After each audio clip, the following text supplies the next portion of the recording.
Ok, c'est parti. Du coup, bienvenue à tous à cette réunion sur les conférences, enfin sur les concours, pardon, Access Sésame. On va parler en particulier aujourd'hui de Parcoursup et on va passer quand même pas mal de temps au final sur les inscriptions, les erreurs à ne pas faire, les stratégies à adopter et aussi je vais vous donner des conseils sur comment faire les projets personnels motivés. Ça vous servira pour les concours Access Sésame, mais aussi pour bah, en général pour vos inscriptions. Je vais me présenter pour démarrer. Donc, je m'appelle Johan, je suis le directeur de Prépa Campus, donc une prépa au concours Access et Sésame. Je suis aussi jury d'admission à l'ESSEC et enseignant de stratégie à l'Université Paris-Dauphine. Euh, la conférence est donc enregistrée. Je vais vous envoyer le replay demain. Donc voilà, si vous êtes si vous êtes des parents et que vous regardez, vous pouvez montrer à vos enfants. Si c'est le contraire, vous pourrez faire aussi l'inverse. Et je vous enverrai aussi les slides.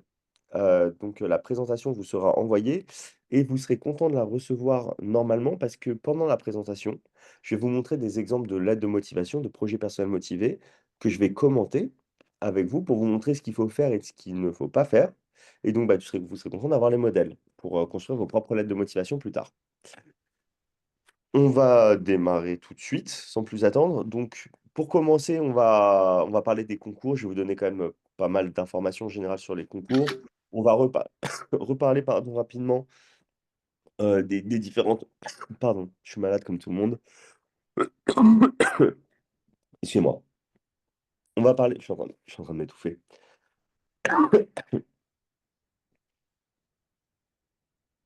Je vais me servir un petit verre d'eau, j'arrive.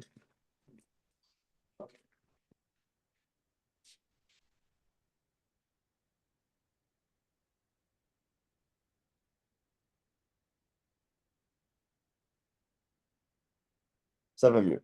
Ok, donc on va parler des concours avec les différentes matières que vous allez retrouver. On va parler des écoles. Et on va parler de la procédure d'inscription, des lettres de motivation. Vous allez y voir vraiment beaucoup plus clair hein, sur Parcoursup après la conférence. Donc du coup, on va faire un petit rappel sur les concours. Au concours Access, donc vous avez deux concours. Access Sésame, c'est les deux plus gros concours. Euh, c'est ceux qui donnent accès aux meilleures écoles de commerce post-bac. Je dirais que la seule très bonne école de commerce post-bac qui n'est pas dans le concours Access ni dans le concours Sésame, c'est le Bibier de l'EDEC, dont on parlera sûrement un peu plus tard dans la conférence. Euh, Juste, je me permets, avant de rentrer vraiment dans la conférence, si vous avez des questions pendant la conférence, vous pouvez les poser directement dans le chat. Et ensuite, à la fin de la conférence, je prendrai le temps de répondre à toutes vos questions. OK? Donc du coup, le concours Access, il réunit trois écoles, l'IESEG, l'ESCA et l'ESDES. Et c'est des écoles qui proposent des programmes en 5 ans. C'est ce qu'on appelle des programmes grande école, des PGE. OK? Donc par exemple, quand vous faites une prépa, vous faites 2 ans de prépa et ensuite vous faites des concours pour rentrer en école de commerce, vous intégrez des programmes grande école. OK? En faisant le concours Access, quand vous rentrez à l'IESEG, l'ESCA et l'ESDES, vous rentrez dans un programme équivalent qui est un programme PGE. Et c'est comme si les 2 années de prépa, en fait, vous les faisiez à l'école, comme une prépa intégrée. OK? C'est pas présenté vraiment comme ça, mais ça revient à dire ça. OK? Euh, le concours Access, il réunit que 3 écoles, mais il est très intéressant pour 2 raisons. La première raison, c'est qu'il y a l'IESEG, qui est la meilleure école de commerce post-bac en 5 ans qu'on puisse faire après le lycée. Et il y a l'ESCA, qui est aussi une école qui est très sérieuse. Et la deuxième très bonne raison de passer le concours Access, pardon, c'est qu'il y a beaucoup de places à l'IESEG et beaucoup de places à l'ESCA. Il y a à peu près 1100 places par école, ce qui est vraiment beaucoup. Pour vous donner un comparatif, les écoles du concours Sésame, elles proposent à peu près 400 places par école. En moyenne, c'est plutôt 380-400 places par école. Ce qui fait que vous avez beau avoir beaucoup plus d'écoles au concours Sésame, en fait, euh, vous avez 16 écoles au concours Sésame. Les 16 écoles ne sont pas spécialement bonnes. Et quand vous prenez que les bonnes écoles, il y a à peu près autant de places qu'à l'IESEG et à l'ESCA. OK? On va reparler des différentes écoles un peu plus tard. Vous avez 3 épreuves écrites au concours Access. Vous avez l'anglais. Donc, l'anglais au concours Access, aussi bien au concours Sésame, pardon, c'est de la grammaire, de la conjugaison, il y a un peu de vocabulaire et il y a de la compréhension de texte. OK? C'est la différence entre concours Access et concours Sésame, c'est qu'au concours Access, vous avez beaucoup, beaucoup, beaucoup de questions dans un temps très court. enfin en 1 heure, mais il y a énormément de questions et donc du coup, faut être hyper fluide parce que vous avez pas vraiment le temps de réfléchir. OK? Au concours Sésame, vous avez 40 questions en 30 minutes, c'est plus comment dire, enfin, c'est un timing plus humain, disons. OK? Vous avez le temps de vous poser la question, de vous poser 40 secondes sur une question, de répondre. OK? Concours Access, ça débite. OK? Vous avez la synthèse de documents. La synthèse de documents au concours Access, c'est, vous allez avoir un corpus d'une douzaine de documents, ça fait à peu près 15-20 pages et vous devrez rédiger une synthèse de 350 mots, plus ou moins 10. Il y a des règles qui sont assez strictes, c'est une méthodologie très particulière, enfin très particulière. C'est un exercice que les étudiants ne sont pas habitués à faire, disons et c'est un exercice aussi rédactionnel, du coup. Et vous avez, pardon, la partie raisonnement logique et mathématique. La partie raisonnement logique et mathématique, ça va être, hem, 5 questions de logique avec 4 propositions à chaque fois, donc c'est 15 questions en réalité. 5 questions de mathématiques sur le programme de maths complémentaires, de l'option maths complémentaire. Donc si vous n'avez pas fait l'option maths complémentaire ou si vous êtes en STMG, moi je considère, à ce stade-là de l'année, sauf très grosse exception, que c'est trop tard pour préparer le concours Access. OK? Si vous faites la spé maths ou maths complémentaire, il y a pas de problème. Ça sert à rien de faire maths expert d'ailleurs, mais voilà. Mais sinon, si vous avez pas arrêté les mathématiques, concentrez-vous sur le concours Sésame. Si vous êtes en STMG, concentrez-vous sur le concours Sésame à ce stade-là de l'année. C'est-à-dire que moi, les étudiants qui viennent me voir au mois de novembre pour que je les prépare et qui ont arrêté les maths, sous certaines conditions qui sont enfin voilà, sous la condition qui s enfin sous certaines conditions, disons, mais je les prends et je les prépare, il y a pas de souci. Là, je considère qu'on a un temps qui est pas assez long pour rattraper tout le programme, OK? Quand on n'a pas fait de maths, en terminale. Et donc du coup vous avez 5 autres questions, pardon, donc je vous ai dit 5 questions de logique, 5 questions de maths et 5 questions, c'est le problème, c'est assez particulier, c'est assez cool. C'est il vous propose, bah, voilà, du coup un problème, mais et pour chaque question, en fait, on va vous demander d'appliquer, hem, comment dire? On va vous présenter des techniques dans le problème, pas pour toutes les questions, mais en général. On va vous présenter des techniques et vous allez devoir les appliquer et vous allez devoir interpréter les résultats. Ce qui fait qu'en fait, c'est vous n'êtes pas censé, en fait, connaître les techniques à utiliser, vous êtes censé comprendre sur le moment ce que vous devez faire en fonction de ce qu'ils vous ont expliqué et comprendre le résultat derrière. Et je trouve que c'est assez intéressant de faire ça parce que ça montre que quelqu'un qui arrive à réfléchir sur le moment et qui n'applique pas juste bêtement des formules, il va être capable d'être performant et ça s'entraîne et pour s'entraîner à ça, moi, ce que je fais avec mes étudiants, c'est j'essaie pas de deviner ce qui va tomber au problème, j'essaie de les habituer à cette démarche intellectuelle qui est différente de ce qu'on voit au lycée aussi pour être performant de ce point de vue-là. Du coup, quand vous travaillez le concours Access, ça vous aide aussi pour les mathématiques en terminale. Pour le concours Sésame, 16 écoles, 19 programmes. Les plus grosses écoles, c'est, l'ESSEC, le M Lyon, peut-être Neoma, le M Normandie. OK? Schéma. Il y a 2 types de programmes, au concours Sésame. Des programmes en 4 ans, c'est ce qu'on appelle les BBA et des programmes en 5 ans, c'est, les PGE. OK? Les programmes en 4 ans sont pas moins bien que les programmes en 5 ans. Le meilleur programme de Sésame, c'est le BBA de l'ESSEC et le BBA de l'ESSEC, c'est sans problème du niveau de l'IESEG. OK? Hem, du coup, BBA de l'ESSEC, c'est la meilleure école que vous pouvez avoir dans le concours Sésame. Après, il y a le BBA de l'EM Lyon qui est très intéressant. Vous avez les programmes de Neoma, vous avez le BBA de Schema, vous avez le programme grande école de l'EM Normandie qui est très intéressant aussi. OK? Vous avez 6 épreuves. Donc vous avez les langues avec l'anglais, votre LV2. Donc j'ai déjà parlé de l'anglais. Vous avez l'analyse documentaire, ça ressemble à la synthèse de documents, sauf que au lieu d'avoir donc vous avez un corpus de documents, mais là, il va faire plutôt 25 documents au lieu de 12 documents. Ça va être plutôt 35 pages. Vous aurez que 2 heures au lieu de 3 heures, pour l'épreuve de synthèse, d'Access. Sauf que contrairement à l'épreuve d'Access où vous rédigez, à Sésame, c'est un QCM sur les documents et donc du coup, il y a des questions de repérage, c'est peut-être les plus faciles où il faut trouver directement l'information dans les documents et après, les questions d'analyse et de synthèse, c'est les 2 autres types de questions. C'est des questions qui sont quand même beaucoup plus techniques et pareil, il faut savoir réussir à s'organiser, voilà, pour réussir à être performant parce qu'il y a tellement de documents, il faut être méthodique pour, pouvoir, bah, être performant sur cette épreuve-là. Les enjeux contemporains, c'est les actualités des 10 mois avant le concours. Les maths, ça s'arrête au programme de seconde et c'est plutôt des petits problèmes, ça ressemble pas du tout aux maths de lycée. Français, c'est conjugaison, grammaire, hem, vous allez avoir aussi, beaucoup de, heu, enfin, vous allez avoir un petit peu d'orthographe et vous allez avoir aussi de la littérature. OK? Et compétences digitales, ça va ressembler au programme PIX en terminale. Ça va être pas mal d'algorithmes, les bases de données, comment utiliser, les tableurs, les fichiers les dossiers enfin les logiciels, pardon, de traitement de texte comme Word, hein, comment, enfin voilà, comment, protéger son environnement numérique, comment est composé aussi un environnement numérique en général. C'est quoi la différence entre, le cloud et ce qui est on-premise, ce qui est sur votre ordinateur? Enfin, c'est ce genre de choses-là que vous allez avoir, en compétences digitales. OK? Et donc, les épreuves écrites du concours Access et du concours Sésame, elles se font à distance de chez vous, OK? Et on en reparlera un peu plus tard. Donc c'est sur votre ordinateur et ils utilisent des logiciels évidemment pour les concours. Le logiciel d'Access, il s'appelle Wiseflow. Le logiciel de Sésame, jusqu'à maintenant, ça a été TestWi et ils vont peut-être changer le logiciel cette année. En tout cas, c'est ce que disait le directeur, la dernière fois que je l'ai eu que je l'ai eu au téléphone. Et peut-être que la décision a été prise depuis d'ailleurs. Heu, aux dernières nouvelles, ça n'était pas pris encore. OK?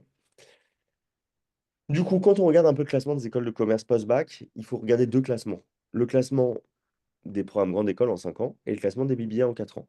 Le classement des programmes grande école, la meilleure école, pardon, c'est l'IESEG, il y a aucun doute. En 2 et en 3, vous avez l'ESCA et l'EM Normandie, c'est d'un niveau similaire et ensuite vous avez l'EMLV. Ce qui n'est pas dans ce classement parce que ça ne s'appelle pas programme grande école, c'est le programme, de Neoma qui est en 5 ans dans le concours Sésame et qui est intéressant aussi, mais c'est un programme qui est pas généraliste, qui est plutôt tourné vers le numérique. OK? Ensuite, pour les écoles en 4 ans, les BBA, en un on a l'ESSEC, en 2 on a l'EDEC qui est hors concours et l'EDEC et le M Lyon, c'est à peu près d'un niveau similaire. Alors vous voyez, là, ça, c'était le classement de l'année dernière. Schema était devant le M Lyon. Schema n'est pas devant l'UM Lyon pour moi. C'est vraiment un ESSEC, 2 EDEC EM Lyon à égalité, 3, enfin 4 et 5 du coup, Schema et Neoma qui sont d'un niveau similaire en programme BBA. Et il faut faire attention au classement parce que c'est un bon indicateur, voilà, du niveau des écoles, mais c'est pas une vérité absolue. Il y a peut-être 2 ou 3 ans de ça, Neoma était classé deuxième et l'EDEC était classé septième. Je précise, l'EDEC n'a jamais été septième, selon moi, et c'était un peu sympa pour Neoma de les mettre deuxième. En fait, ils font leur classement avec des critères. C'est une formule un peu mathématique presque, hein, le classement. Mais en fait, ça reflète une partie de la réalité, mais c'est pas une réalité absolue. L'EDEC, n'a pas énormément progressé en 2 ou 3 ans. C'est juste que, selon les critères qui étaient définis à cette époque-là, ça rendait pas une vision de la réalité qui était, vraiment juste. OK? Et donc du coup, faut faire un peu attention à ça, quand vous regardez les classements. C'est que c'est intéressant, ça vous donne des informations, mais c'est pas, voilà, une vérité absolue. OK? Pareil, pour moi, l'EM Normandie, je le mettrais plutôt devant l'ESCA. OK? Mais c'est très, très serré. OK? L'année dernière, l'année d'avant, l'EM Normandie était devant l'ESCA. Là, ils ont remis l'ESCA devant l'EM Normandie. C'est serré, je suis d'accord. Je trouve qu'en termes de dynamique, l'EM Normandie, c'est une dynamique un peu plus positive. Voilà. Donc maintenant, on va rentrer dans la partie, vraiment, inscription. OK? Et j'ai pas mal de choses à vous dire, là-dessus.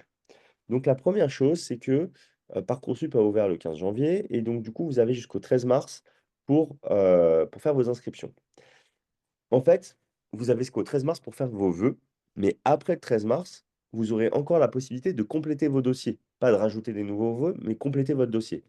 Parce qu'en fait, pour chacun des vœux que vous allez faire, vous devrez mettre en ligne un projet personnel motivé. C'est comme une lettre de motivation. OK? Disons une lettre de motivation pour pas répéter à chaque fois PPM, projet enfin voilà. Vous devrez avoir une petite lettre de motivation à chaque fois.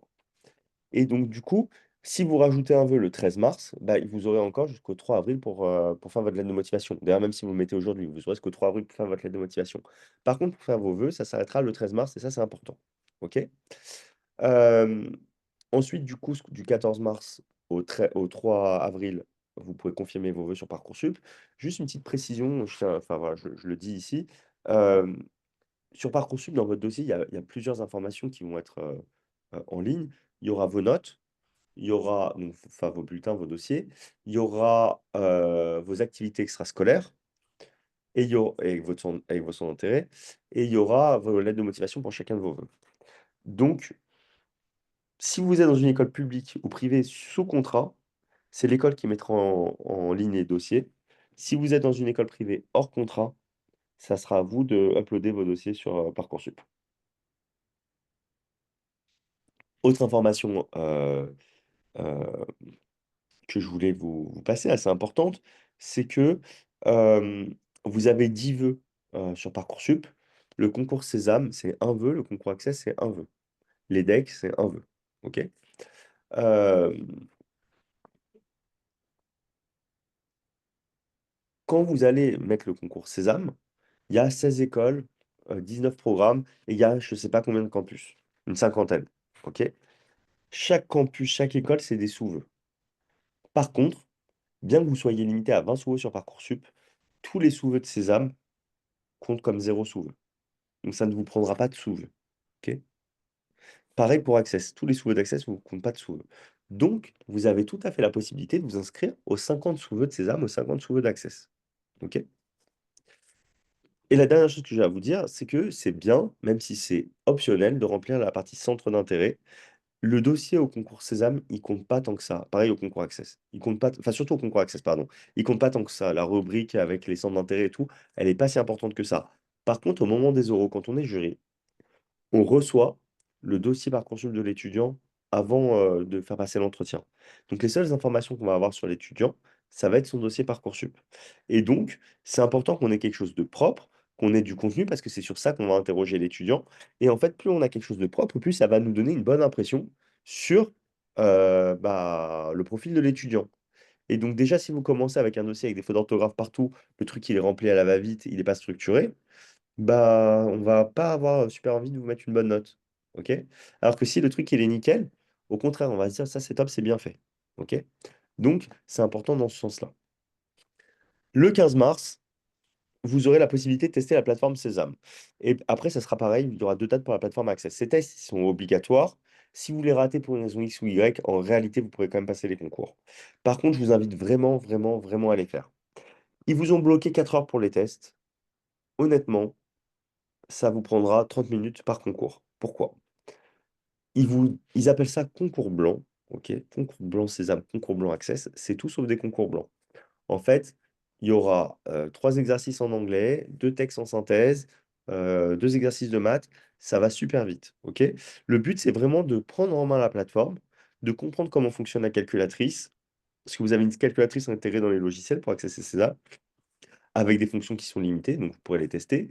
Comprendre, par exemple, pour l'analyse documentaire, comment sont disposées les questions, comment est disposé le texte, voir ce que vous pouvez faire avec le texte, si vous pouvez le surligner, etc.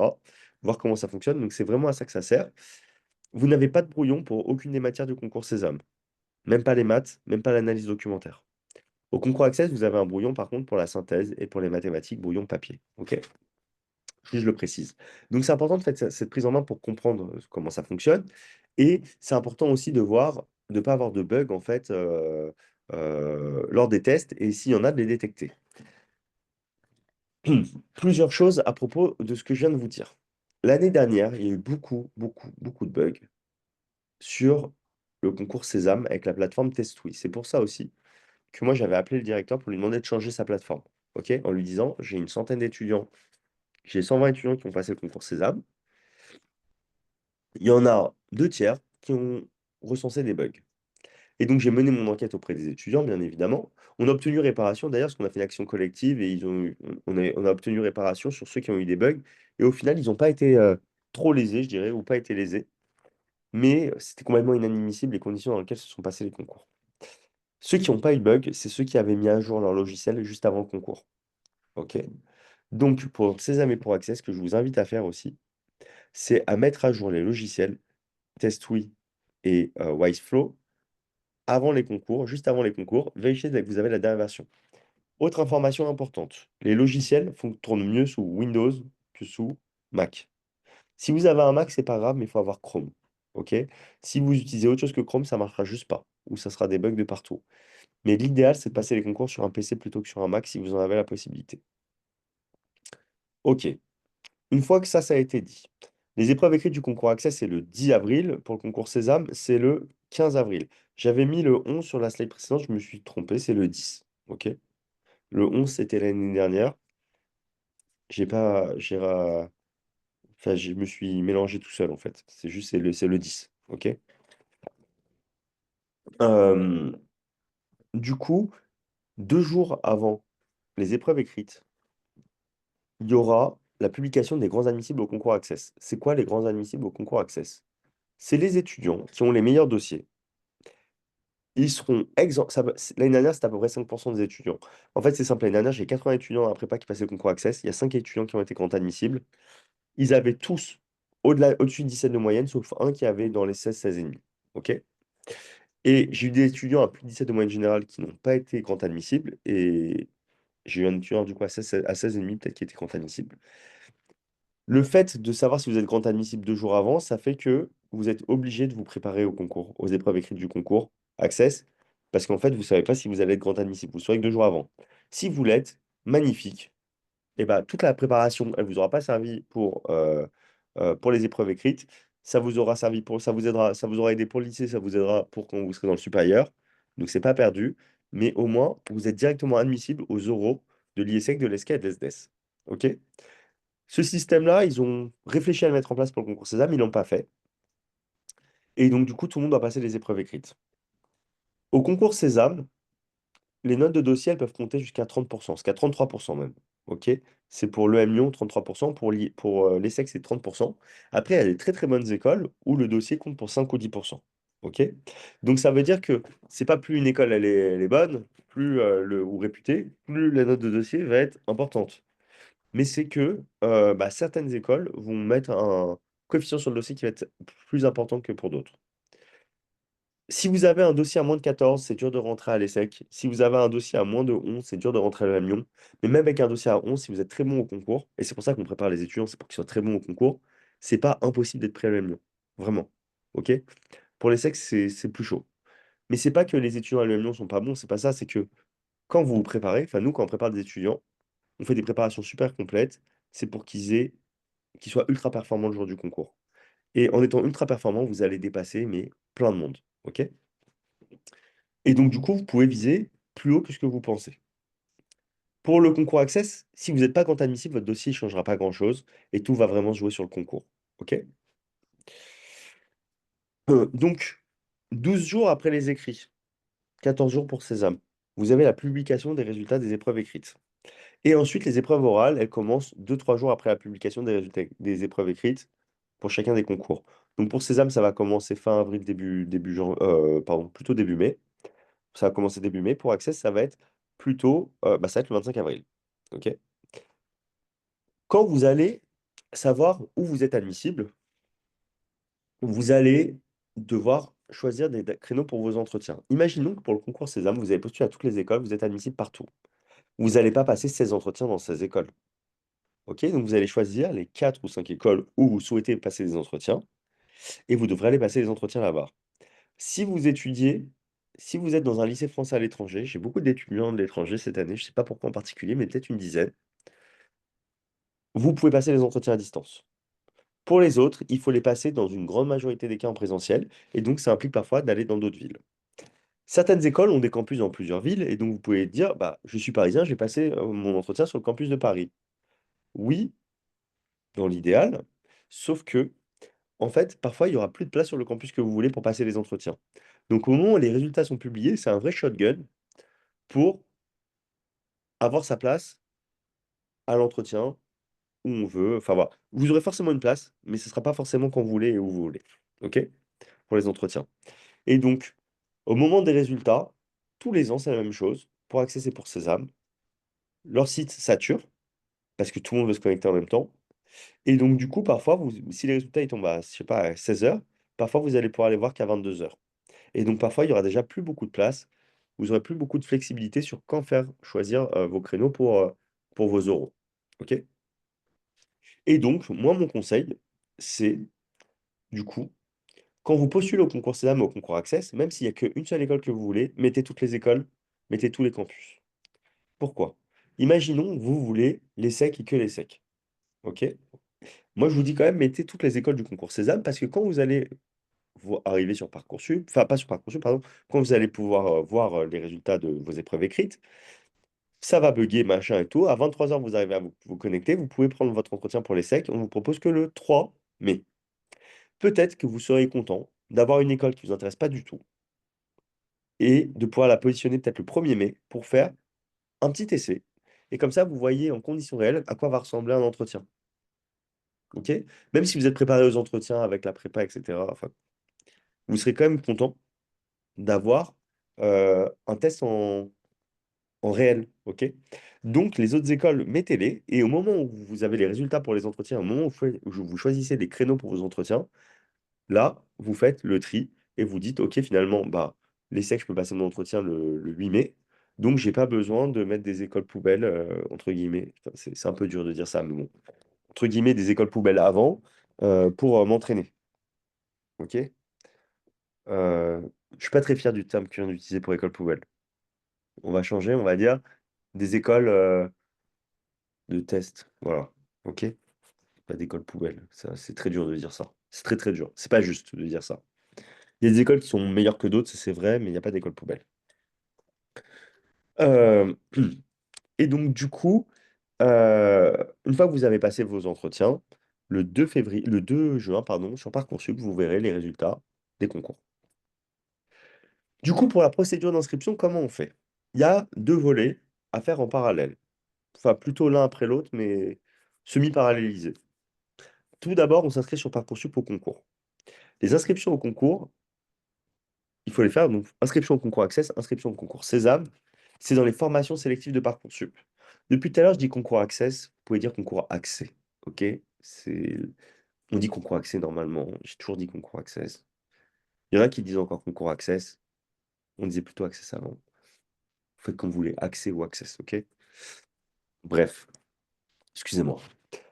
Du coup, c'est dans les formations sélectives de Parcoursup.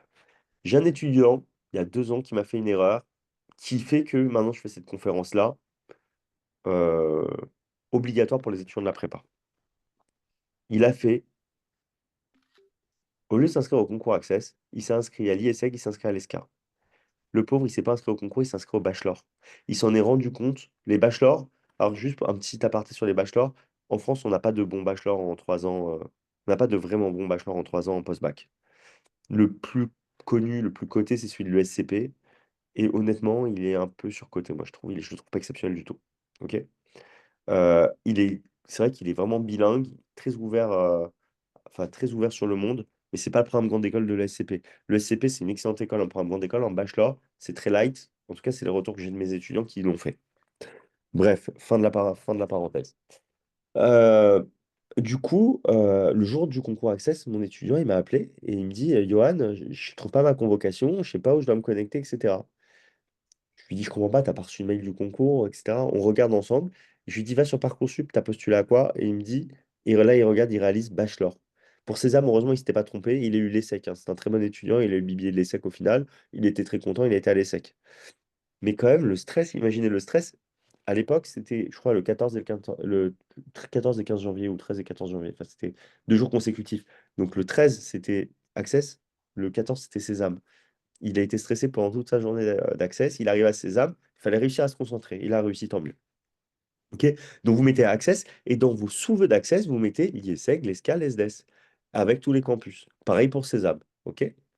Et ça ne vous prendra qu'un vœu pour Sésame, qu'un vœu pour Access et les sous-vœux ne sont pas comptabilisés pour les concours. Alors, je vois qu'il y a déjà des questions, je regarde. OK. Ensuite, du coup, vous allez créer. Donc, je répondrai à toutes vos questions après la présentation, qui ne va pas durer encore très très longtemps. Je vais essayer peut-être d'un peu accélérer, parce que je suis peut-être un peu lent. Juste, voilà, je me permets, je pose la question. En termes de timing, vous trouvez que le timing, je suis trop rapide, trop lent, ou c'est OK pour vous? Si je vais mettre dans le chat. Trop rapide, vous mettez un pouce sur trop rapide. Trop lent, vous mettez un pouce sur trop lent. C'est bon, un pouce sur. C'est bon. Je vais me chercher un petit mouchoir en attendant que vous répondez à mon petit sondage rapidement. Donc j'ai mis dans le chat, vous mettez un petit pouce sur le rythme qui vous convient. Monsieur, j'ai une petite question. Vous m'entendez?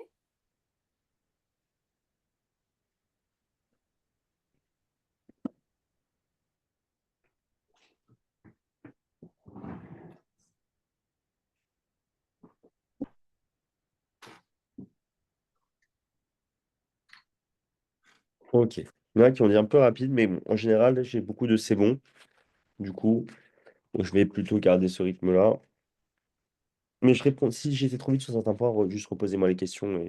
et je prends le temps d'y répondre. Ok, merci beaucoup. Je suis désolé, hein, je suis enrhumé, quoi. Je tousse un petit peu, mais tout va bien. Je suis pas fatigué. Ok. Donc, du coup, vous créez votre dossier sur Parcoursup, vous choisissez les programmes auxquels vous postulez et vous payez sur Parcoursup. Vous réglez les droits d'inscription. Quand vous allez régler les droits d'inscription, vous allez recevoir un mail de Sésame, un mail d'Access qui vont vous dire créez votre espace en ligne sur notre site. Donc, c'est My Sésame pour Access, ça va être pour Sésame, pardon, Inside Concours Access pour Access. Donc, vous allez pouvoir créer vos espaces en ligne après avoir payé. Ok, vous pouvez le faire aussi avant, mais bon, au moins de payer, ce sera le bon moment. Ok. Vous confirmez vos sous-vœux et vous allez recevoir aussi vos résultats d'admission sur Parcoursup le 2 juin. OK? Pour le concours, c'est ça, mais le concours Access, quand vous avez votre espace en ligne. Sur votre espace en ligne, vous allez pouvoir faire plusieurs choses. Déjà, pour le concours Sésame, je vous ai dit, il y a deux langues, l'anglais et votre deuxième langue. Imaginons que vous êtes espagnol et que vous êtes bilingue en espagnol. Vous pouvez très bien dire, ma LV1, ça va être l'espagnol et ma LV2, ça va être l'anglais.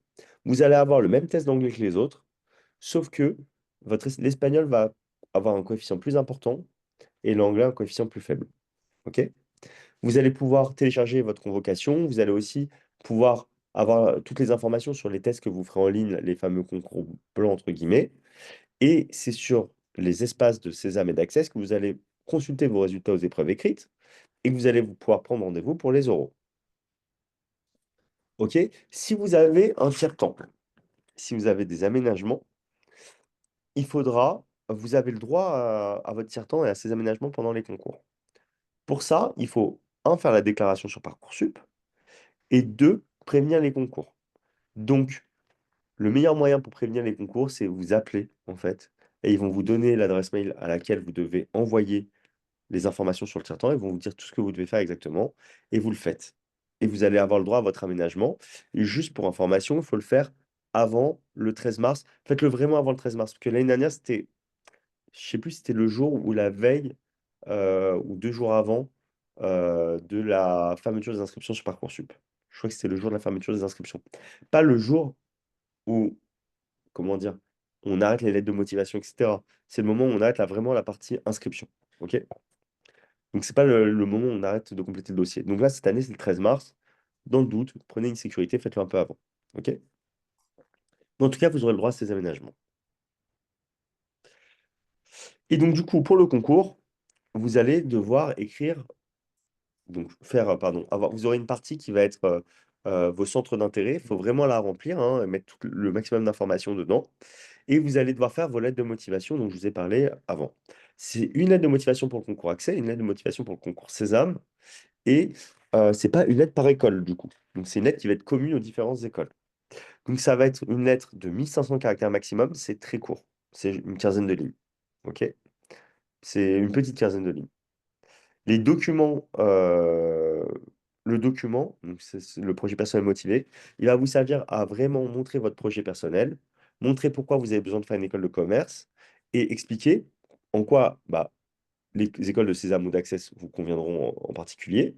Et mettez aussi en avant vos points forts pour montrer aussi ce que vous allez apporter aux écoles. OK? Donc là, ça va vous intéresser. Comme je vous l'ai dit, je vais vous les envoyer, les slides, hein. Mais il y a quelques bonnes pratiques que vous pouvez suivre pour, comment dire, euh, pour le concours. OK? Enfin, pour faire vos lettres de motivation, excusez-moi.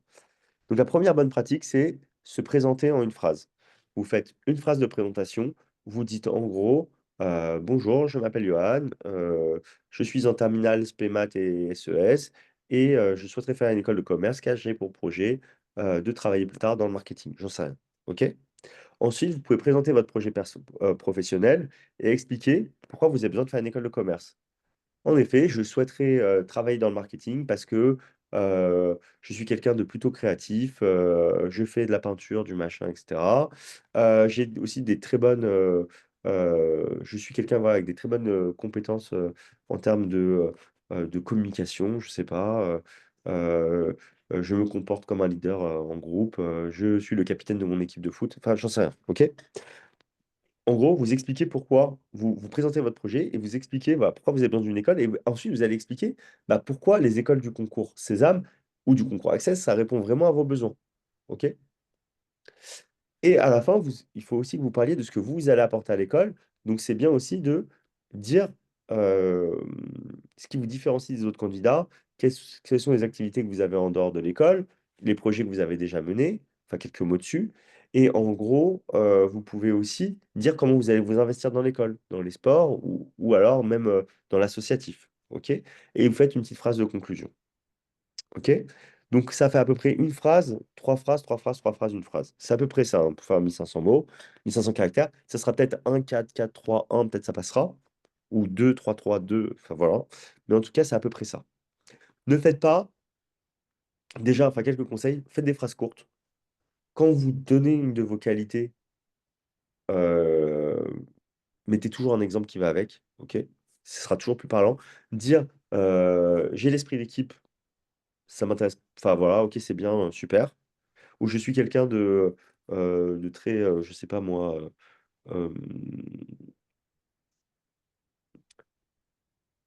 voilà, je suis quelqu'un, je sais pas moi, avec du leadership, c'est bien. Mais en fait, le dire en donnant des exemples, ça a beaucoup plus de force. OK? Donc, il faut justifier toujours ce que vous dites. Donc, j'ai du leadership, c'est pour ça que je suis capitaine de mon équipe de foot depuis 10 ans. OK? Voilà. Là, on comprend. OK? On évite toutes les formules pompeuses avec les tournures alambiquées. C'est pas nécessaire. Parler un langage enfin, soutenu, mais qui est direct. OK?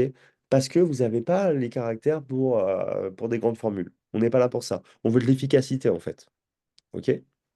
Donc, je vais vous montrer quelques exemples de lettres de motivation et on va les commenter ensemble et je vais vous dire ce que je trouve de bien ou ce que je trouve de moins bien. Donc, je les ai anonymisés, hein, évidemment. On va commencer. Donc, ça, voilà. Ça, c'est 1500 caractères. Donc, Madame, Monsieur, attiré par le développement durable en parallèle du lycée X, je suis une formation à l'école du climat à X qui complète parfaitement mes spécialités SES, anglais et options droit et enjeux du monde contemporain. Alors, sur cette première phrase, attirer, je pense pas que ce soit le bon verbe. Mais par contre, on voit le projet, il est intéressé par le développement durable. Et en fait, ce qui est très fort, c'est qu'après, il va dire qu'il suit une formation à l'école du climat. Donc on se dit, ça a vraiment du sens et ça se complète bien avec ses spé en plus. Donc pour moi, ça, c'est vraiment bien fait.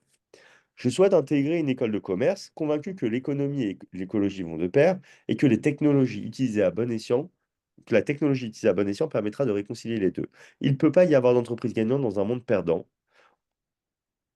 En investissant davantage dans les entreprises responsables, nous pouvons construire un monde meilleur. En tant que citoyen du monde, j'ai un rôle à jouer dans la préservation de la planète. Plusieurs choses. C'est que c'est des grandes phrases, mais malheureusement, ça n'en dit pas énormément sur lui. Ça dit pas rien non plus sur lui, ça montre quand même ses valeurs. Et en ça, c'est quand même assez intéressant. Mais je trouve que c'est beaucoup, beaucoup de mots pour montrer ses valeurs, sachant que euh, il avait déjà introduit ça quand même dans son introduction. OK? Donc je pense qu'il aurait pu être plus efficace sur cette partie-là. Euh, mais voilà, ça c'est intéressant de montrer qu'il a ça à cœur. Et en réalité, les écoles aussi, elles ont, comment dire, euh, enfin, on va le voir après d'ailleurs. On va le voir, il le dit, je suis en train de le voir. Il dit, les écoles du concours Sésame que j'ai sélectionnées répondent à mes critères d'exigence en matière de formation, d'ouverture internationale, d'employabilité et s'inscrivent dans une démarche responsable et durable. Ça explique son choix du concours Sésame et c'est intéressant. OK? Et en plus, ça va bien avec ce qu'il a dit avant quand même. Donc là, de ce point de vue-là, ça c'est intéressant. La rencontre de vos étudiants et professeurs au JPO, ça c'est super, qui me précise qu'il a été aux journées portes ouvertes. Lors des salons et des journées d'immersion, on renforçait ma forte motivation à rejoindre un programme sélectif, à m'investir pleinement dans les échanges internationaux et à intégrer la vie associative. Parfait. Je suis sérieux, volontaire et sociable. Je sais créer la cohésion dans un groupe. Sportif, je joue en équipe et j'ai à cœur la réussite collective. J'aurais préféré qu'il soit plus précis ici et qu'il nous donne des exemples et qu'il nous dise quel sport il pratique, par exemple. OK? M'accueillir au sein de votre école, c'est choisir un étudiant ESG, engagé, sérieux et génial. Alors ça, c'est risqué. Moi, ça me fait rire, je trouve ça sympathique et je trouve ça super mignon quand un étudiant il me propose ça. Si un étudiant me propose ça, et quand je suis jury, je vois ça, je vais pas le saquer du tout pour ça. Je vais me dire, c'est lui qui a écrit sa lettre de motivation. Donc là, je me dis, c'est pas sa mère qui a écrit ça, ni ChatGPT. Donc je me dis, bon, de ce point de vue-là, c'est intéressant, mais c'est pas le ton normal d'une lettre de motivation, donc c'est un peu risqué, voilà. OK? Espérons que ma candidature retienne votre attention, bien à vous. Voilà, il fait rapide à la fin pour dire au revoir, hein, et ça me suffit. OK? Deuxième exemple. Madame, monsieur, actuellement en terminale SP maths et sciences économiques et sociales au lycée X, je souhaiterais intégrer à la rentrée prochaine votre prestigieuse école de commerce. Premier problème, on ne postule pas à une école, on postule à un concours. Donc il y a plusieurs écoles. À part si vous avez fait un seul choix, c'est bizarre de dire votre prestigieuse école de commerce. OK? Et deuxième chose, moi je trouve que le mot prestigieux, il sert absolument à rien. C'est des caractères de perdu. Ça en rajoute pour rien. Vraiment, il n'y a aucun intérêt. OK? Très curieuse de l'actualité et des enjeux contemporains, j'aimerais découvrir de nouvelles matières comme le marketing, le management ou la gestion. C'est bien de citer les matières qui l'intéressent, qu'elle va découvrir en école de commerce. Ça montre qu'elle a regardé un petit peu c'est quoi le programme d'une école de commerce. Vos enseignements de qualité et votre encadrement pédagogique me conviendront parfaitement. Ça sert absolument à rien, on n'en sait rien, elle ne sait même pas où elle va être prise. J'ai le projet de m'orienter vers le marketing digital dans l'univers du luxe, secteur passionnant que j'ai découvert lors d'un stage. J'aurais préféré qu'elle me parle du stage directement. Secteur passionnant, elle peut l'enlever que j'ai découvert lors de mon stage chez LVMH. J'en sais rien. OK? Euh, c'est bien d'avoir un projet professionnel à présenter. Il n'a pas besoin d'être vraiment précis. Pourquoi c'est bien d'avoir un projet professionnel? Je vais vous le dire. Suspense. Allez, c'est maintenant que je le dis. Euh, en fait, on sait que vous n'allez pas forcément faire ce que vous allez dire. OK. C'est très bien, c'est pas grave. Par contre, ce qui est cool, c'est que si vous nous parlez d'un projet professionnel, ça veut dire que vous êtes vraiment posé la question de pourquoi je veux faire une école de commerce. Le but, c'est pas de mentir. Le but, c'est de se poser la question et de proposer, voilà, de proposer quelque chose de, comment dire, voilà, qui est réfléchi, qui correspond à votre personnalité. Après, ça, vous aurez besoin de creuser le sujet pour les entretiens, parce qu'on va vous poser des questions dessus, mais vous n'avez pas à défendre votre projet bec et ongle comme si c'était ça et rien d'autre. OK? Faut montrer, vous avez le droit de montrer en entretien que vous êtes ouvert, que vous êtes juste intéressé au sujet, que vous avez vu que de prime abord, c'était un des sujets qui vous intéressait, mais qu'en découvrant les matières que vous allez suivre bah, lors des cours, en faisant des stages, etc., et au fur et à mesure des rencontres, vous allez peut-être faire évoluer votre projet. Ça, vous avez le droit de le dire. Par contre, voilà, ça nous plaît que vous soyez posé la question et que bah, vous soyez là pour une raison. Et donc, c'est pour ça que c'est intéressant de présenter un projet.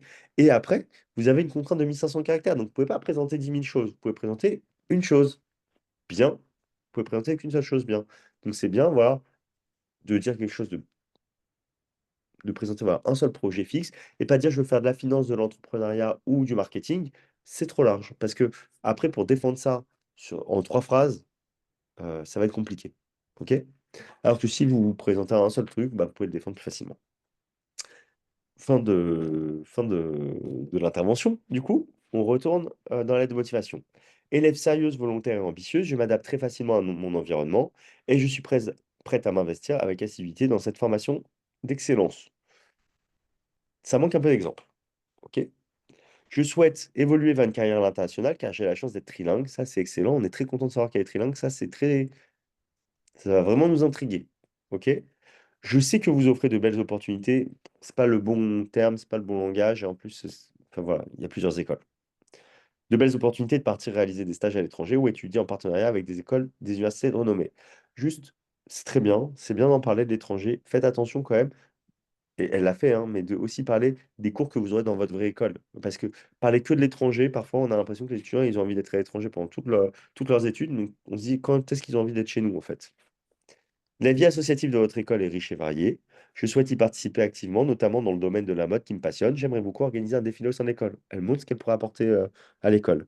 J'espère vivement faire partie de votre promotion l'an prochain, en espérant que ma candidature retiendra votre attention, etc.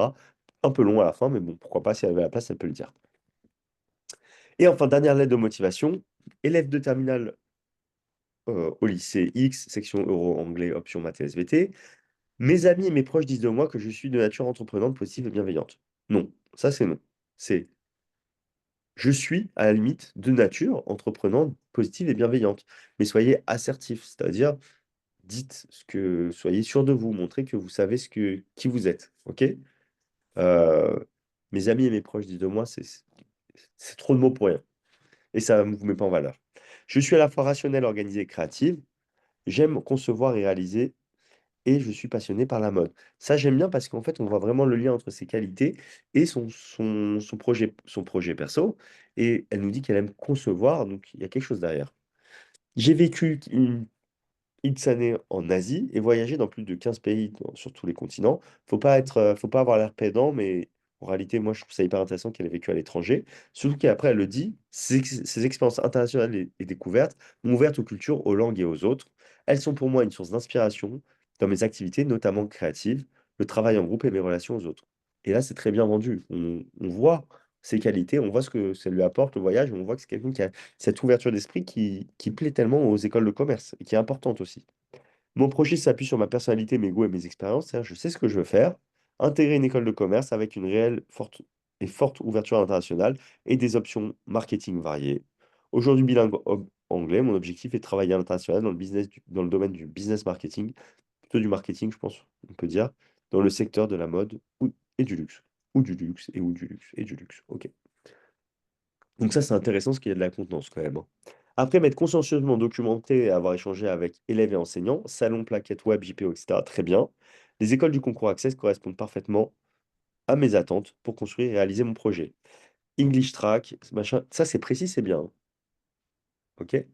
Après, ou en parallèle de l'école, je souhaite suivre les enseignements d'un master spécialisé en Fashion and Luxury Good Management. Ça, c'est bien ce qu'on se dit, elle a un projet qui est très clair, mais je trouve qu'elle voit déjà un peu trop loin, elle pense déjà à ce qu'elle fera après l'école. Je pense qu'elle pourrait se concentrer sur vraiment la partie école. Salutations respectueuses. Donc voilà, j'espère que toute cette partie-là, elle vous aidera à y voir plus clair sur vos projets personnels motivés. Et donc, euh, et donc, euh, et donc voilà, c'est assez précis pour ça. Le focus sur les épreuves, je trouve que je l'ai déjà assez fait, on a déjà assez parlé. Juste, on va s'arrêter juste rapidement sur le format. Pour le concours Access, vous avez 50 questions avec 4 sous-questions, plus 25 UCM en anglais. C'est-à-dire 50 questions avec 4 sous-questions. C'est pour chaque question, vous avez A, B, C, D. À chaque fois, il faut dire c'est vrai ou faux. Donc ça fait 200 questions en fait. Et vous avez 25 UCM avec A, B, C, D où il y a une seule réponse juste. OK? Ça, c'est l'anglais. C'est assez technique, mais on va dire, enfin, il y a des étudiants qui sont très bons en anglais, qui sont pas si bons que ça sur cette épreuve-là. Il y a des étudiants qui sont pas très bons en termes de vocabulaire, etc., mais qui sont juste forts sur la grammaire et qui arrivent à être performants. C'est pour ça que nous, quand on prépare des étudiants, on se concentre à fond sur la grammaire, on fait vraiment le programme du concours, et en fait, on arrive à avoir comment dire, des progrès énormes en termes de résultats sur une semaine de stage intensif. La synthèse de document, donc sa rédaction, une synthèse 350 mots, 3 heures, je vous en ai déjà parlé. Raisonnement logique et mathématique, on a 2 heures pour faire 15 questions avec 4 sous-questions, donc c'est 60 petites questions en réalité. 5 questions de raisonnement logique et 4 sous-questions. Pareil pour les maths, pareil pour le problème. Les questions du problème peuvent s'enchaîner, c'est-à-dire que pour répondre à une question, à la question 12, parfois il faut avoir réussi à faire la question 11. Ok. Mais pas peut-être que la question 13 sera différente par contre. Pour César, il y a 3 parties. Comprendre, communiquer, analyser. Comprendre, c'est les enjeux contemporains, les maths, les compétences digitales. On en a déjà parlé. Communiquer français-anglais LV2, analyser, analyse documentaire. Avec les étudiants de la prépa, de prépa campus, on travaille tout sauf la LV2 parce qu'il y a 10 LV2 différentes. C'est souvent un petit coefficient, mais c'est surtout, on n'a pas d'épreuve de russe, d'arabe, d'hébreu, de chinois, etc. On ne fait pas la LV2 avec les étudiants. Ok. On fait tout le reste. L'année dernière, sur les concours Accès Sésame, on a eu 98% des étudiants qui ont eu soit l'ISEC, soit l'ESCA, soit les deux. Enfin, soit, oui, évidemment, l'ISEC ou l'ESCA ou les deux. 50% de nos étudiants ont été pris à l'ISEC, c'est énorme. Pour le concours Sésame, on a eu 20% des étudiants pris à l'ESSEC, c'est 7 fois la normale. Et on a eu tous nos étudiants, 100% de nos étudiants, qui ont eu un de leurs 3 premiers choix sur le concours Sésame. Je répète, on a eu 100% de nos étudiants qui ont eu un de leurs 3 premiers choix sur le concours Sésame. Pareil, c'est énorme. Pour vous préparer seul au concours, vous pouvez bah, enfin, il y a des choses qui peuvent vous aider à vous préparer. L'application Concours Sésame 2025, c'est très bien. Il y a très peu de questions, mais par contre, elles sont bien et ça va vraiment vous aider. C'est un peu plus facile par contre que le vrai concours. Je sais pas pourquoi ils font ça, mais c'est plus facile que le concours. Quand vous regardez les annales, c'est pas pareil que ce que vous avez sur l'appli. Mais bon. Mais ça vous aide, vous pouvez faire des exercices dans votre lit. Le seul truc, c'est que vous faites une série de maths, vous faites 10 questions avec l'appli Concours Sésame. C'est très bien. Les explications, elles sont bien, je trouve, franchement, sur l'appli, quand vous voyez les réponses. Par contre, vous faites 10 autres questions derrière, vous allez avoir 3 ou 4 questions qui vont revenir, qui vont être les mêmes de la première série. Parce qu'il n'y a pas beaucoup de questions.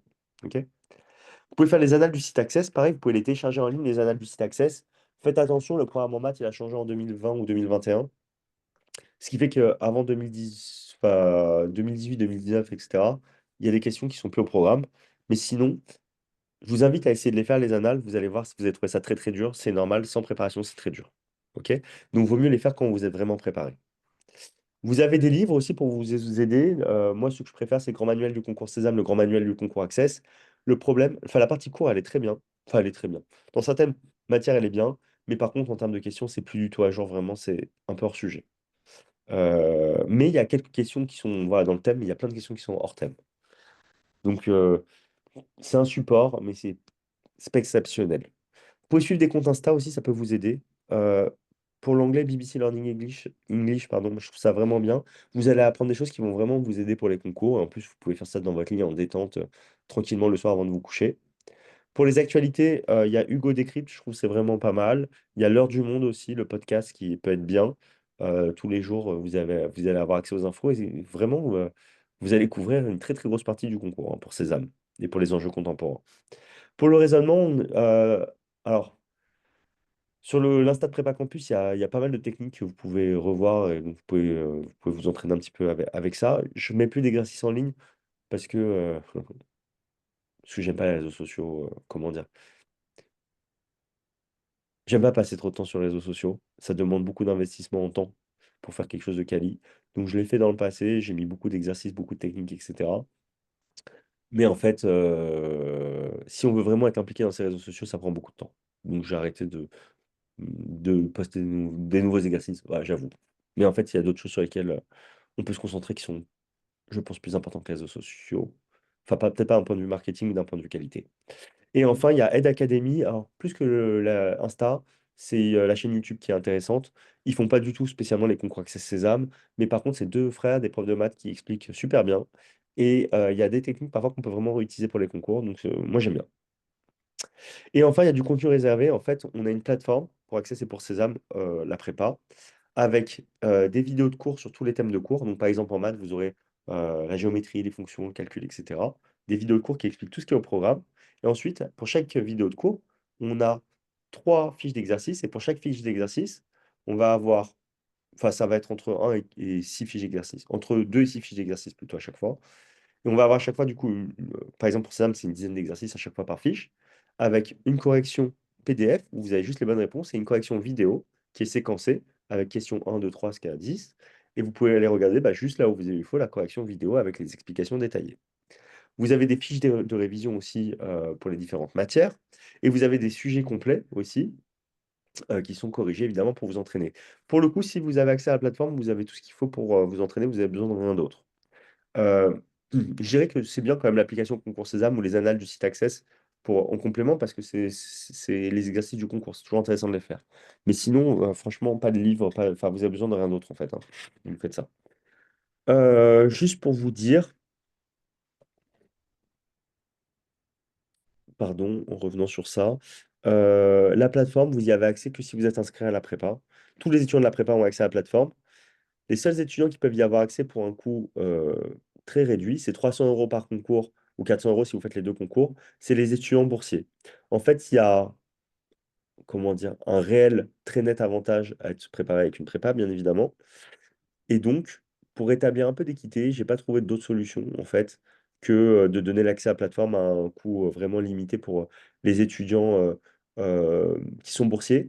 On fait aussi donc nous, les formations qu'on fait, c'est avec beaucoup, beaucoup d'humains, parce qu'il y a beaucoup de suivi, il y a des cours en tout petit comité, etc. Donc, comment dire, pour les étudiants boursiers, on leur fait aussi un prix, mais en fait, on enlève toute notre marge hein, pour les étudiants boursiers. C'est une question de valeur, je dirais, mais ça reste quand même un certain coût. Mais bon, voilà. Sinon, il y a la plateforme qui vous permet d'avoir cet accès-là. Et du coup, si vous souhaitez vous préparer avec nous, donc si vous faites le concours Sésame, vous avez deux options. L'option A, c'est de faire un stage d'anglais, un stage d'analyse documentaire, donc c'est pendant les vacances de février, où vous êtes trois étudiants par cours. Ça, quoi qu'il arrive, en fait, pardon, ça c'est le tronc commun. Quoi qu'il arrive, vous avez ça. Un stage d'anglais et un stage d'analyse documentaire, où vous êtes trois étudiants par cours, c'est 2 heures par jour, par matière, sur une semaine. Donc c'est-à-dire c'est 4 heures par jour sur une semaine. 2 heures d'anglais, 2 heures d'analyse documentaire tous les jours, du lundi au vendredi. Vous avez aussi le module d'enjeux contemporains sur les actualités jusqu'au concours. Le module d'enjeux contemporains, c'est 8 cours. C'est soit le samedi à 11 heures, soit le dimanche à 18 heures. C'est vous qui choisissez le créneau qui vous arrange le plus. C'est à distance. Les stages d'anglais et d'analyse documentaire, c'est soit en présentiel, soit à distance, c'est au choix. En présentiel, c'est au métro République à Paris. Pour les enjeux contemporains, le premier cours, c'était le week-end dernier. Vous pouvez le retrouver en replay sur notre plateforme si vous vous inscrivez maintenant. Et le prochain cours, il est du coup bah, ce week-end. Et ensuite, vous avez deux possibilités. Soit vous faites l'option avec les week-ends de révision, c'est-à-dire que tous les dimanches de mars, il y a 5 dimanches, vous aurez maths, français, compétences digitales, vous aurez 20 heures de cours en plus pour compléter votre préparation. C'est une option qui est très intéressante parce que ça nous permet d'avoir un suivi dans le temps et donc du coup aussi bah, de pouvoir vous dire quoi faire au fur et à mesure. Et la deuxième option, c'est de faire les maths et les français compétences digitales sur votre stage intensif. Et donc, du coup, si vous mettez ça sur la même semaine que l'anglais et l'analyse documentaire, vous aurez 7h30 de cours par jour. Si vous décidez de répartir ça entre les 2 semaines de février, bah, vous aurez pendant une semaine 3h30, pendant une semaine 4 heures. On donne des stages sur toutes les zones. OK?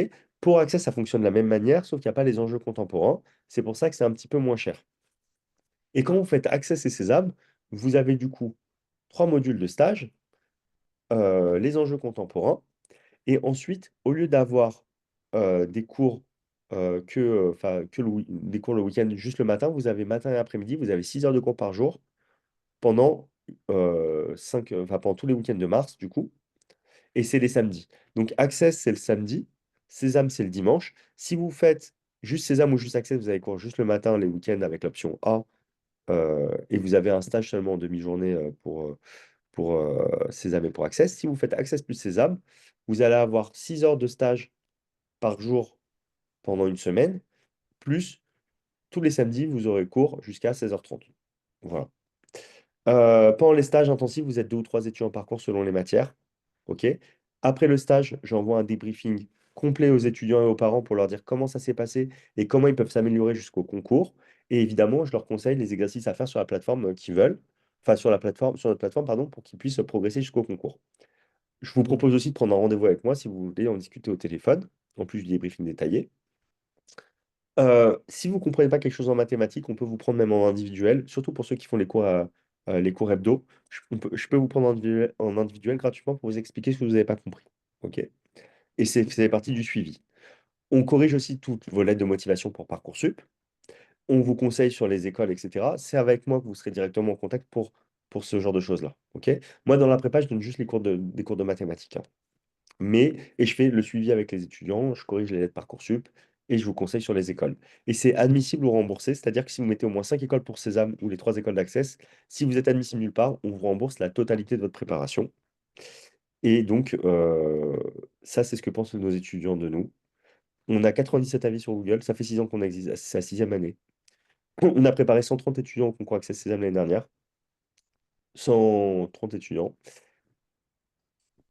Tous nos étudiants ont obtenu leurs 3 premiers choix en 2024 sur Sésame. Et sur Access, tous ont, quasiment tous, 98%, ou 97, 98%, enfin, ça dépend comment on arrondit, entre 97 et 98%, ont obtenu soit l'IESEG, soit l'ESCA, et la moitié a obtenu l'IESEG et l'ESCA. Ok. Ça, c'est les avis. Je vous invite pour voir vraiment qui on est, à juste taper Prépa Campus sur Google, à regarder les avis, et vous allez voir que j'ai juste mis les derniers avis. Ce n'est pas des avis dithyrambiques qui sortent de nulle part, c'est juste les derniers. Ok. Il y a eu 2 ou 3 nouveaux avis depuis qui sont tout aussi positifs. Et donc voilà, je pense que c'est notre meilleure pub et ça montre qui on est. Donc, je vais prendre le temps maintenant de répondre à toutes vos questions. C'est parti. Bonjour, pourriez-vous aborder Parcoursup en détail, la différence entre un vœu et un sous-vœu? Merci. En fait, quand vous allez sur Parcoursup, par exemple, un vœu, ça pourrait être faire une classe préparatoire.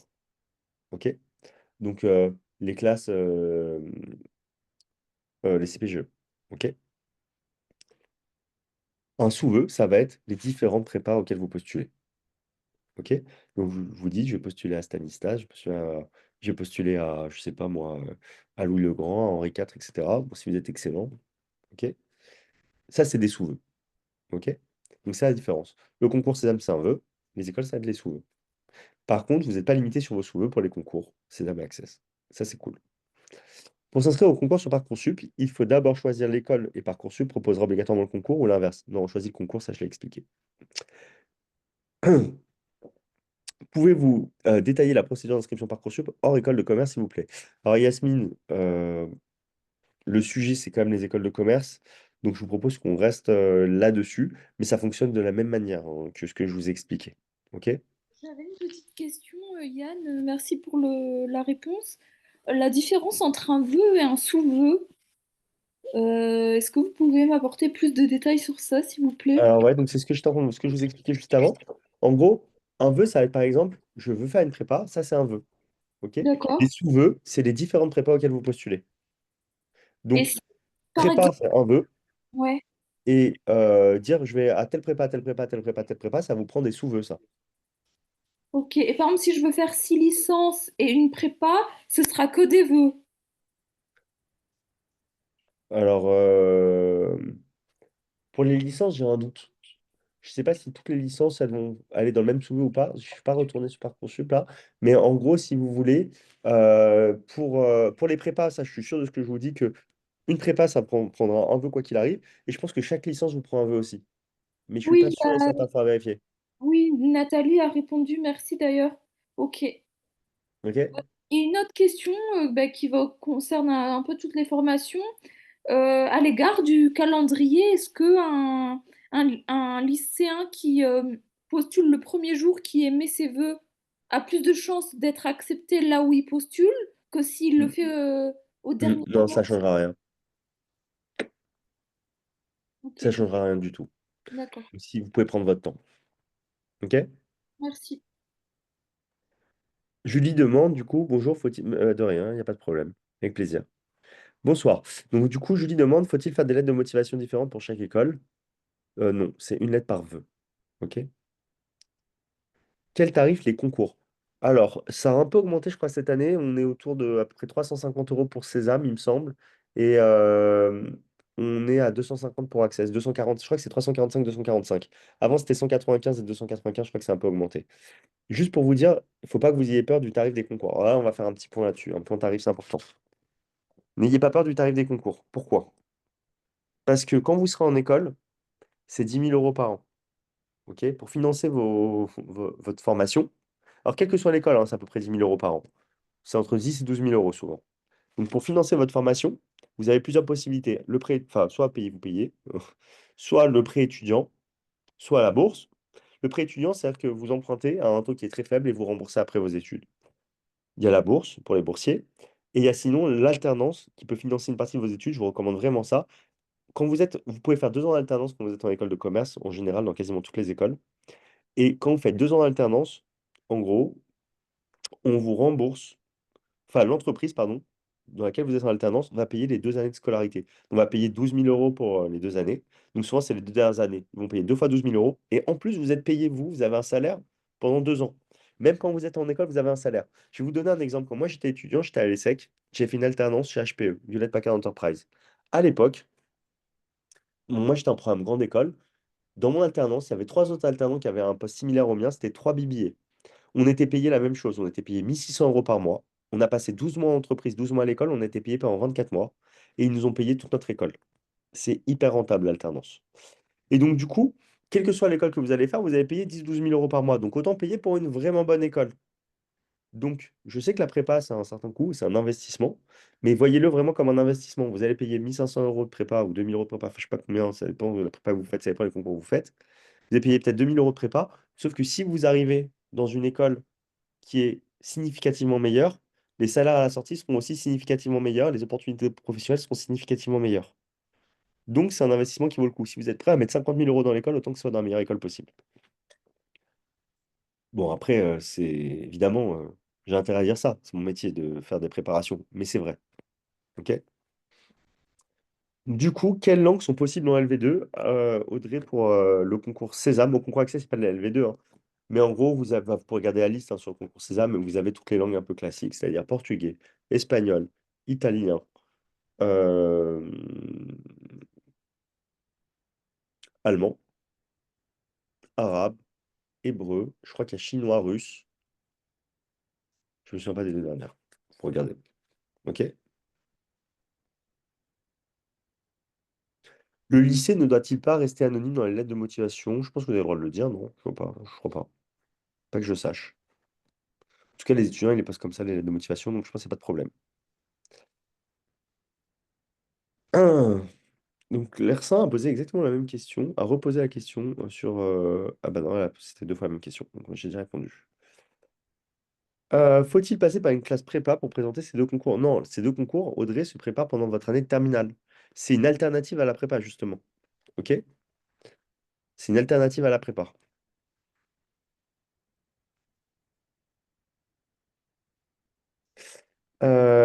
Les programmes des écoles auxquels on postule sont des sous-vœux. Julie, oui, c'est des sous-vœux, les programmes auxquels vous postulez, mais par contre, ça ne vous enlèvera pas de sous-vœux dans votre liste des 20 sous-vœux maximum. Ok? Donc, vous pouvez mettre autant que vous voulez. Ok. Et Christine a posé une question qui est super intéressante et très importante. C'est quoi la différence entre un BBA et un bachelor en 3 ans? Un BBA, c'est en 4 ans, un bachelor, c'est en 3 ans. Le BBA en 4 ans, c'est calqué sur le modèle anglo-saxon. Et en gros, à la fin de votre BBA, vous avez juste une licence, comme pour un bachelor. Par contre, vous avez les crédits d'une quatrième année, donc d'une première année de master. Ça veut dire que, à la fin de votre BBA, pardon, si vous voulez avoir un master 2, enfin un équivalent master, il faut faire une cinquième année, soit en école en faisant un master spécialisé, soit en faisant un master 2 à la fac. Ok? Et c'est très classique de le faire, et c'est vraiment ce que je vous recommande. Un bachelor en 3 ans, ça dure que 3 ans, et après, bah, du coup, vous n'avez pas les crédits pour une quatrième année, mais du coup, bah, faut faire un M1 et un M2. Le truc, c'est que en France, on a des très très bons BBA, alors que les bachelors, ils sont vraiment pas fous en commerce. Donc, moi, je vous recommande vraiment de faire un bon BBA, et ça sert à rien de faire une école moyenne, je pense. Enfin, je pense que c'est pas l'idéal de faire une école moyenne. Ok? Donc, faites un BBA si vous pouvez, et faites les bons BBA, c'est soit les BBA de Sésame, soit le BBA de l'EDEC en post-bac. Ok. Pour le BBA de l'EDEC en post-bac, d'ailleurs, on vous demande, pour postuler, de remplir un test, entre guillemets, qui s'appelle Image Me. C'est un test de personnalité. Ok. Vous n'avez pas besoin de le préparer, vous pouvez le faire tout seul. Voilà. Hum. Et donc, et vous avez un entretien qui est sous le même format que les entretiens pour Access pour Sésame. Corinne demande quelle est la différence de niveau entre prépa et une école de Sésame et Access. Euh, Les meilleures écoles de commerce de France, elles sont accessibles que via prépa. Les meilleures écoles, c'est HEC, ESSEC, ESCP, EM Lyon et Tech. OK? Ça, c'est meilleur que toutes les écoles post-bac. En sixième, on a Audencia. Audencia, euh, c'est du niveau de l'IESEC, c'est du niveau de... C'est même, je dirais, presque aussi du niveau de l'ESSEC aussi, du BBA de l'ESSEC, allez, disons. OK? Donc les meilleures écoles de commerce, elles valent top 6. OK? En post-bac.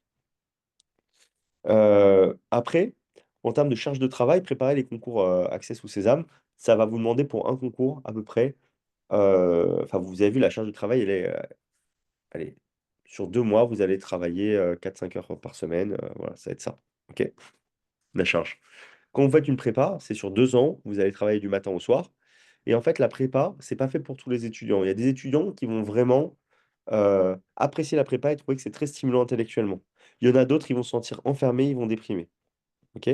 Donc, en fonction de la personnalité de l'étudiant, il faut savoir s'il veut faire une prépa ou pas. Tout le monde n'est pas capable de faire une prépa, tout le monde n'a pas envie.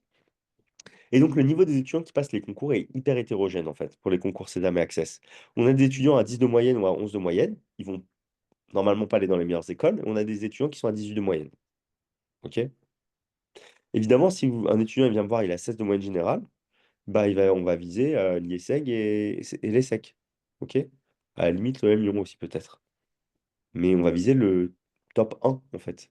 Un étudiant, il a 13 de moyenne, on va viser plus large. C'est l'IESEG, c'est pas impossible à 13 de moyenne en se préparant vraiment bien, mais c'est possible de l'avoir. Mais si on a l'ESCA, c'est bien aussi. Ok? Si on l'ESSEC, c'est très compliqué à 13 de moyenne, c'est pas impossible, mais c'est très très dur. Par contre, on peut viser le M Lyon déjà, on peut viser le M Normandie, on peut viser le niveau juste en dessous des meilleurs. Voilà. Donc, mais donc, du coup, le niveau des étudiants est assez hétérogène. Du niveau des étudiants qui passent les concours, pardon. Est-ce qu'il y a d'autres questions?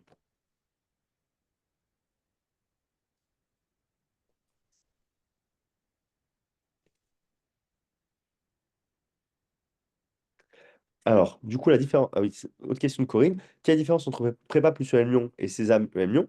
La prépa plus l'EM Lyon, ça vous envoie dans le programme Grande École de l'EM Lyon. Le concours Sésame, ça vous envoie dans le programme BBA en 4 ans.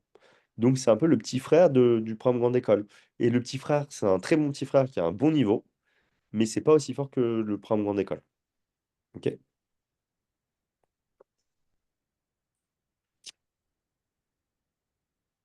Est-ce qu'il y a d'autres questions? Eh bien, écoutez, de rien, Corinne. En tout cas, je vous remercie à tous vraiment d'avoir suivi cette conférence. Si vous souhaitez vous préparer avec nous au concours, sachez que pour la formule full stage, il nous reste à peu près la place pour 7-8 étudiants maximum, je pense. Et par contre, on vient de l'ouvrir du coup, la préparation avec les week-ends. Et donc, vous pouvez. Ouais, et donc, du coup, pardon, excusez-moi. Et donc, du coup, vous pouvez vraiment bah, vous préparer avec nous sans problème. Si vous voulez vous préparer avec nous, vous êtes obligé de m'avoir au téléphone parce que j'ai besoin de connaître les étudiants, parce que c'est moi qui vais vous suivre. Et donc, du coup, dans les mails que je vous envoie, il y a mon numéro de téléphone. Bah, je peux vous le remettre ici pour ceux que ça intéresse, hein, dans le chat, je vais vous le remettre. Et si vous voulez voilà, en discuter avec moi, bah, vous pouvez m'envoyer un message, je vous rappelle, on se rappellera demain. Et qu'est-ce que je voulais vous dire de plus? Je vous enverrai le replay avec les slides demain. Et du coup, pour répondre à la question vient de me poser, un lycéen avec un parcours sportif peut-il suivre ce type de niveau? Tout à fait. Un sportif peut très bien suivre cette préparation et peut très bien suivre dans les écoles. Et vous pourrez même, dans certaines écoles, avoir un emploi du temps aménagé en tant que sportif de haut niveau. Voilà. Bonne soirée tout le monde.